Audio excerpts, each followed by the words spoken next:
Hi, boys and girls. I can't believe that we're on Skylark chapters, and we're like in the middle of the book. So I think we're on chapter 7. We read 4, 5, and 6. So, yes, so we're on chapter 7.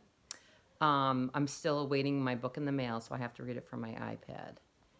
So let me get to chapter 7. Okay, there it is. All right, so remember that they had just put out a fire. It's been really dry. We don't know that they live in Kansas, but that's actually I found out from the movie that that's actually where they live. So it's been very dry.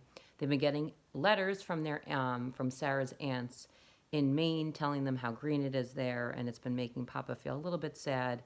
And I think everyone's just feeling worried right now. So, chapter 7. Oh, and the other thing is that Sarah's birthday's coming up, so that's exciting. Chapter 7. We sat on the porch out of the terrible sun. Maggie fanning herself, Sarah mixing batter for biscuits. Rose and Violet rolled a ball in the dirt to Tom. Caleb sat watching the skies for clouds. This heat, said Maggie wearily. I dream of my old home sometimes, and I dream of long, cool mornings of sleep without the baby waking. Sarah smiled. Night dreams or daydreams? She asked. What's a daydream? Asked Caleb. Sarah sat back and looked at Tom crawling happily in the dirt. Sometimes, no matter where you are, you think of something sweet and cool. A place, maybe, and suddenly it's there. Or maybe it's something you wish for, and it's so near you can touch it, smell it, hear the sound of it. Sarah looked up as if it caught up in her thoughts. She's dreaming about Maine, Caleb whispered to me. No, it's not Maine, I thought. It's not Maine she's thinking about. It's something else. Tom grabbed the ball and held it over his head. Sarah smiled. I have dreams, Sarah, Caleb said. Good dreams, Caleb? She asked. I dream about rain, said Caleb. Do you? Do you dream about the rain? Sarah reached over and took Caleb on her lap. Yes, Caleb, I dream about rain. Good, he said. Then it will come true. But rain was only in our dreams. The winds came every day, blowing dust through the windows and into the house until it covered the furniture and got into the food in our clothes and hair. The land got even drier and we stopped taking baths. Every day we hauled river water for the animals in big wooden barrels. And then the worst thing happened.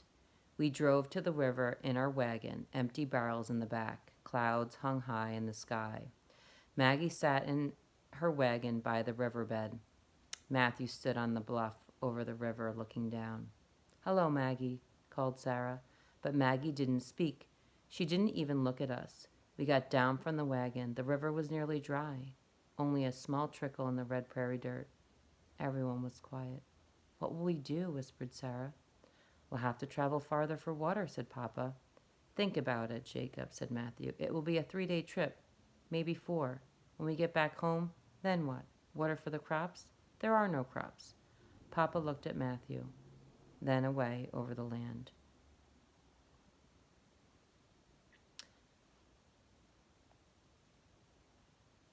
Matthew sighed. Maggie and I have been talking about another way, he said. What? Asked Sarah. I think what Matthew means is that they're thinking about leaving, said Papa softly. Sarah turned and looked up at Maggie in the wagon. Leaving, she said, her voice rough and dry like the fields. Maggie climbed down and went behind the wagon, Sarah following her. I walked closer and stood out of sight and saw Sarah put her hand to touch Maggie, but Maggie took a step away as if Sarah's comfort was too hard, and I heard words I wish I hadn't heard. I hate this land, said Sarah.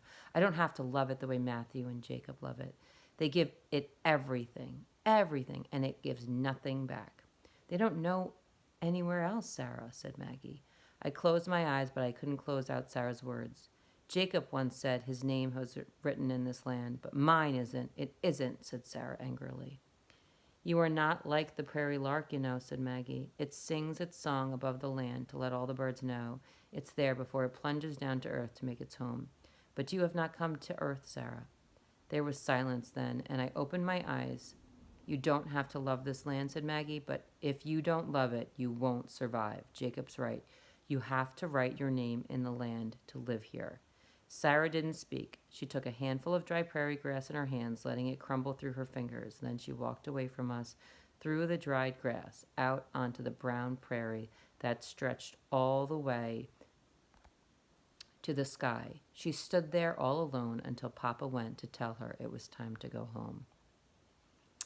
We hung wildflowers from the ceiling to dry them for winter, and I remember Sarah cut her hair, tossing it into the field so birds could use it for nests, and we sang. When Sarah read books with us, even her words were like a song. Chapter 8. Sarah and I sat in the kitchen. The air was thick with the heat, and there was no breeze. There hadn't been any wind for days. Sarah was writing a letter to the aunts in Maine, and I wrote in my journal. Remember the wildflowers, I asked Sarah, and the roses that grew on the fence? Remember singing? Sarah looked up. Yes, she said. She reached out and touched my hair. I remember. Papa, Papa, coyote, shouted Caleb from outside. Sarah and I ran outside. By the paddock fence, a thin coyote was drinking water out of the water pail. He'll kill me, Moonbeam, shouted Caleb. Papa came from the field, took a step toward the coyote, and then turned and ran to the house. He came out with his rifle. Jacob, what are you doing? Cried Sarah. Go inside, Sarah, he said. Papa raised his rifle to shoot the coyote, but Sarah grabbed the barrel of the rifle. No, don't do it, Jacob, don't. Sarah, stop, yelled Papa. Papa tried to push her away, and the coyote looked up at the sound of their voices, and slowly he ran over the field, stopping once to look back, and then he was gone. Sarah began to cry. He only wanted water. Water, Jacob. Caleb climbed over the paddock fence and stood next to me. Papa took Sarah's arm and turned to Caleb. Put the animals in the barn, Caleb, he said. Caleb turned and walked to the barn. Tears streamed down Sarah's face. Water, she said. He only wanted water, just like us. She slumped to the ground and put her hands over her face as she cried. Get Sarah something to drink, Anna, said Papa. He took off his hat and sat down on the ground next to her. Anna, he said sharply, now. I turned and went to the water barrel and scooped out a cup of water. Papa put his arms around Sarah. His voice was soft. Sarah, Sarah, he said softly. It will be all right. It will be all right. But Sarah cried and cried, and when Papa turned and looked at me, I knew something was not all right. The look in his eyes was fear, and that night, when I came in from the barn to go to bed, there was something else missing from the fence. Missing like Sarah's roses. Caleb's glass was gone.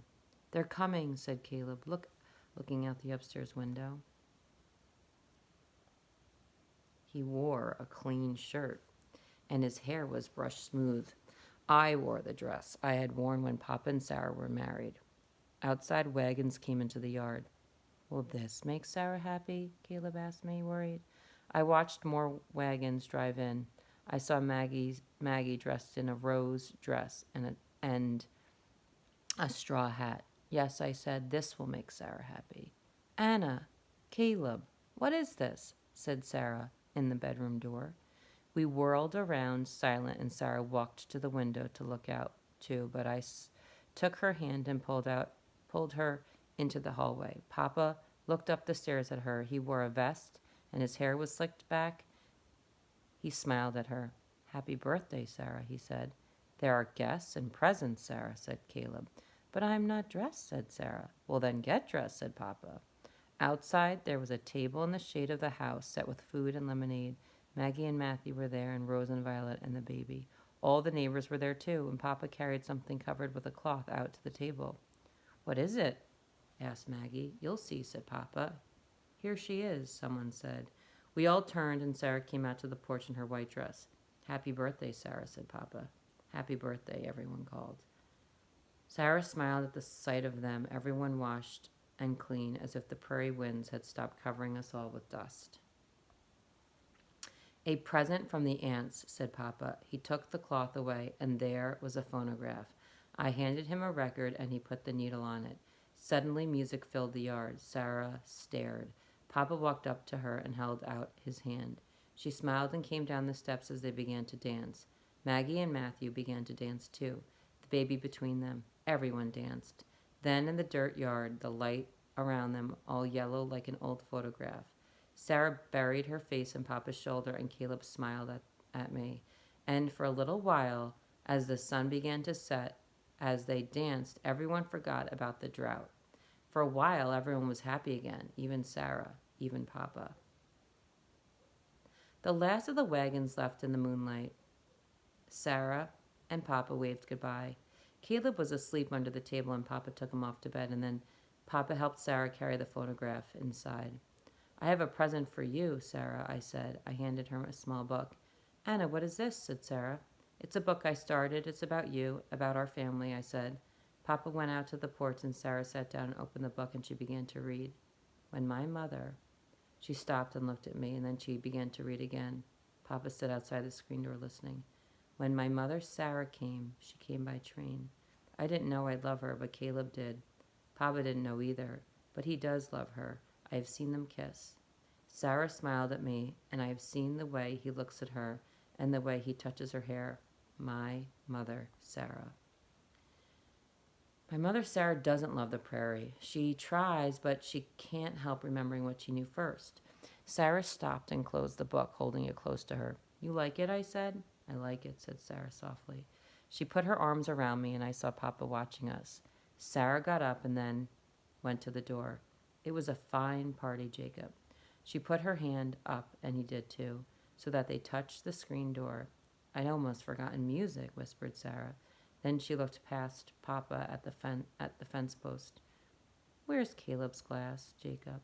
Papa didn't speak. Put it back, please, Jacob, said Sarah. It should be there when it rains. Papa stared at Sarah, and when I went to bed later that night, I looked out and saw it there, shining and clean on the fence post.